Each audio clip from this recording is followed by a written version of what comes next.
Hello everyone, welcome to, let's say, my first official video addressing myself as me, Amari Brown. So yeah, looking forward to it. Going to be covering the topics of how this business started, who I am, what makes me passionate about shoes, what made me start this, and more about me and what I do and what I represent as a person. I'm Amari Brown. I'm the owner, CEO, director, whatever you guys want to call it, of Mr. Brown's Exclusive. Started this business in 2020, I would say properly, just before the pandemic hit, probably about the January time or the December, just about that. Started off then and literally just kept trying. Before it was just a little side hustle here and there, and then it hit that peak where side hustle became your main hustle. Left my job in 2020 September. It was risky leaving a job at that time. But yeah, cool. That's when it started. Let's get back in time. My nickname's Jordan. Jamaican, all Jamaicans have a nickname. Going from there, I got the nickname Jordan from my dad from when I was a kid. That's where the roots started. My dad getting me into shoes. I've always been wearing kicks and stuff like that since I was a baby, fresh out the womb. Growing up, always been into fashion. I remember I was a little kid getting my mom dressed when she's going out. That was amazing. Getting her dressed, taking her outfits out. I was always into fashion. But growing up in Jamaica and, coming from where I was coming from, I wasn't able to do certain things and wasn't able to buy this, buy that due to my situation and what me and my mom were going through, We came from like a harsh time. We've been through a lot together, me and my mom. That's why me and my mom's bond is so good. And I love my mom a lot.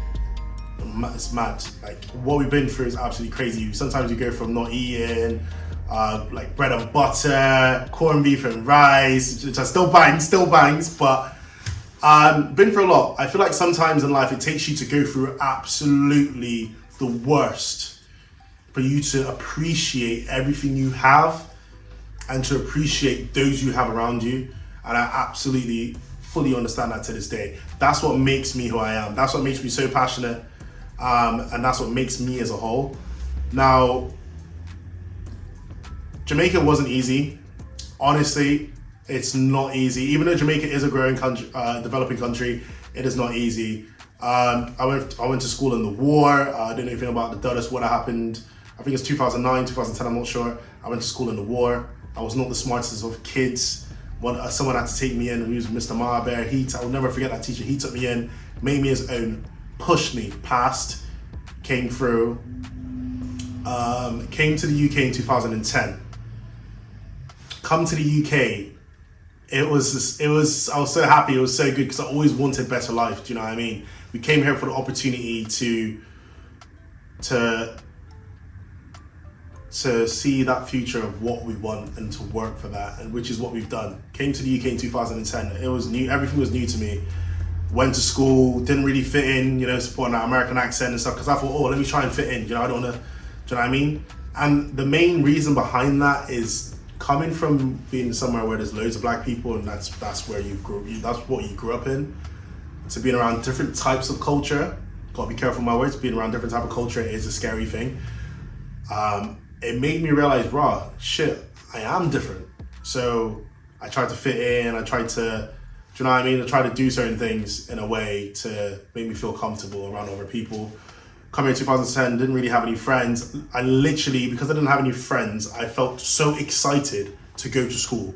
I would literally get everything ready, go home from school, everything ready, I just want to wake up next day to go to school, because I didn't really have any friends. I didn't really know anyone, do you know what I mean? And moving on from that, met some amazing people throughout Merchants Academy, which is the first school I went to in the UK. Went to Merchants Academy, and I'm not gonna lie to you, that whole journey of going to Merchants Academy honestly changed my entire life. I went from being this new kid fresh off the boat from Jamaica to someone who actually is ambitious. They call it the Bristol Values. And I honestly, till this day, I fully go by that. They call it the Bristol Values. double check my face, make sure I got nothing in there. I call it Bristol Values. And there's things I carry today, as I said. Bold, respect, integrity. Yes, I had to think about that. Integrity, service, tenacious, optimism, and learning. All of those things, I honestly, to God, I literally preach them. Anything that isn't on there, I'm not sure if any of the words actually add up to meaning the same thing, which is ambitious.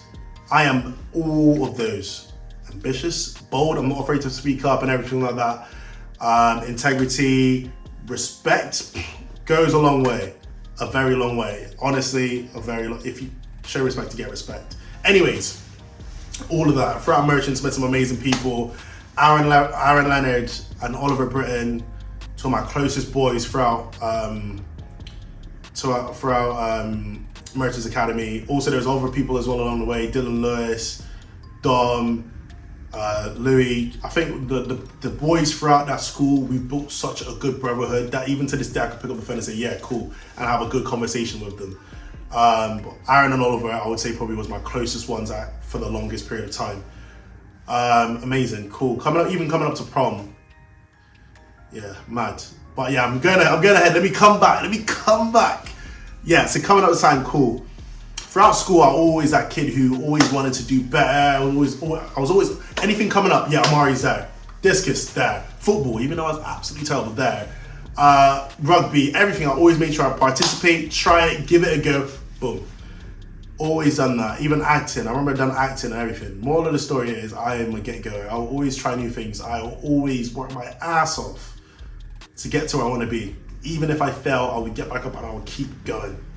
Finish school, sad times, because when you know those are the only people you knew, But I went to college. College was depressing.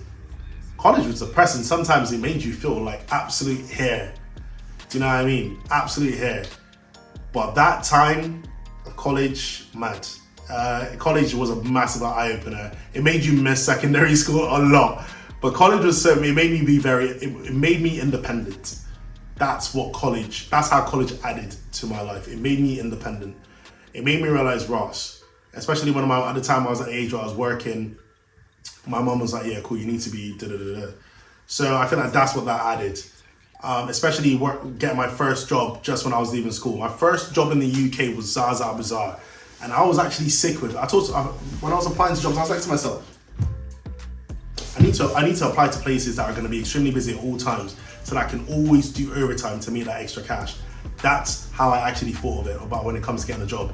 I thought, what industry can I go in? I always want people, boom. I thought Zaza's, it's always busy in there. So let's apply to Zaza's and go from there. Zaza's was my first job. After Zaza's, I left there because I always wanted to get into retail. As I said to you, I love fashion, I love shoes. I will say this to you guys, you have to start from somewhere to get to where you want to be. Started Zaza's. Second job, where did I go? Second job was, I think it was Ted Baker was my second job. Ted Baker was my second job. Left from Ted Baker to Tommy Hilfiger to B&Q. But whilst I was at B&Q, I was doing another job as well. No matter what job I'm doing, I'm always doing two jobs. Whilst I was at B&Q, part-time, because I took a gap year. I didn't go to uni straight away. That's another topic. I took a gap year and I was at B&Q and this place called GDS, which, boy, that made me confident on the phone. That was a cold calling center and it was mentally draining. Wasn't there for long, I was probably there for about 2-3 months, get up, gone. That made me literally, this is what I'm saying to you guys, everything you go through life actually prepares you for a set part of your life. Every single thing I've been through, all the challenges that I faced, prepared me for literally what I'm doing now. Literally so cool. GDS B&Q, left the B&Q. This is after all the fuckery I went through with university. University and student finance, absolute madness. I applied to university so many times, about 4 times I believe. I think my mom will remind me. I applied to university 4 times to get rejected, 1, 2, 3, 4 times. Yeah, because of this reason, because I'm not born here. Yeah, and I haven't been in the UK for X amount of time, which doesn't make any sense. I've attended school, I've got good grades, worked my ass to get in some of the best unis, and I wasn't able to go due to X, Y, Z. And it made me depressed because imagine I got rejected. This is how it shows you I can take the rejection. I got rejected 4 times. 4 fucking times, yeah? Before I gave up. Didn't give up, I just couldn't be bothered at the point. I thought, you know what, let me, the option, literally, I started university eventually the 5th time.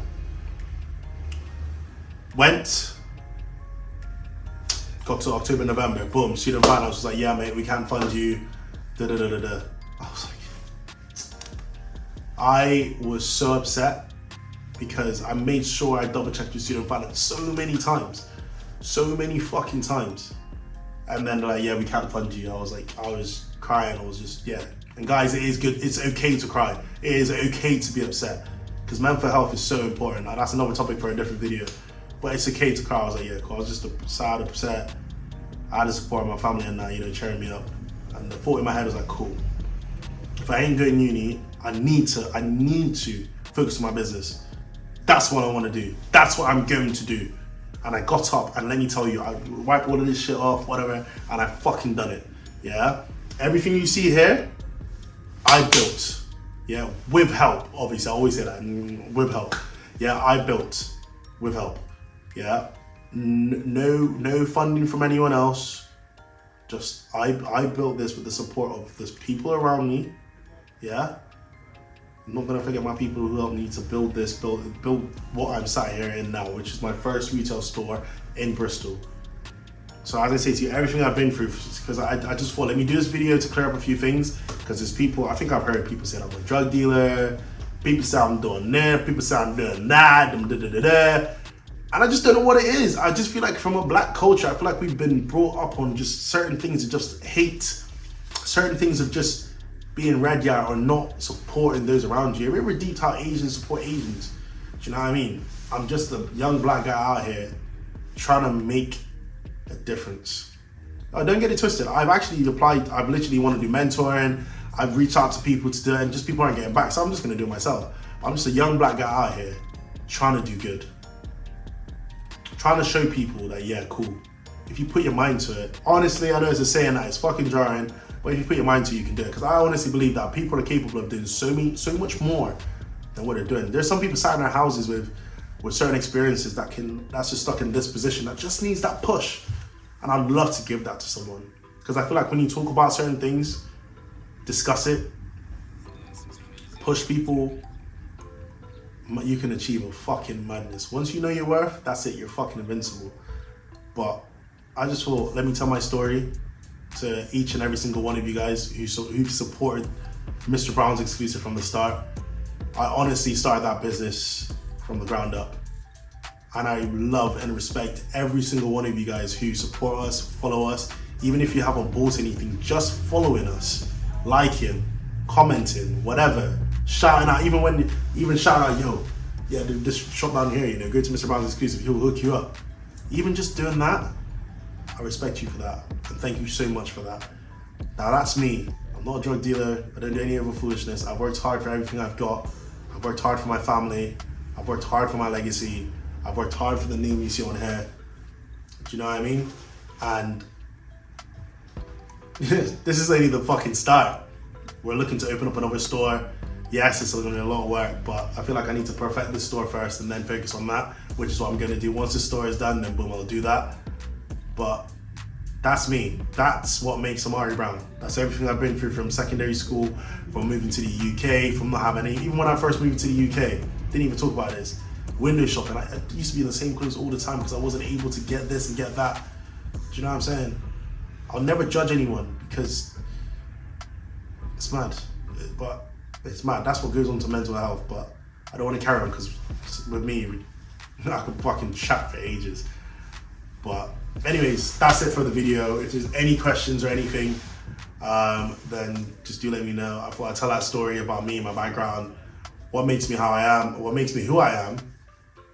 And I feel like it'd be good to keep talking about business stuff and stuff like that. But I thought I'd just give a quick brief into that and go from there. But love guys, and thank you so much for the support. Let's keep going.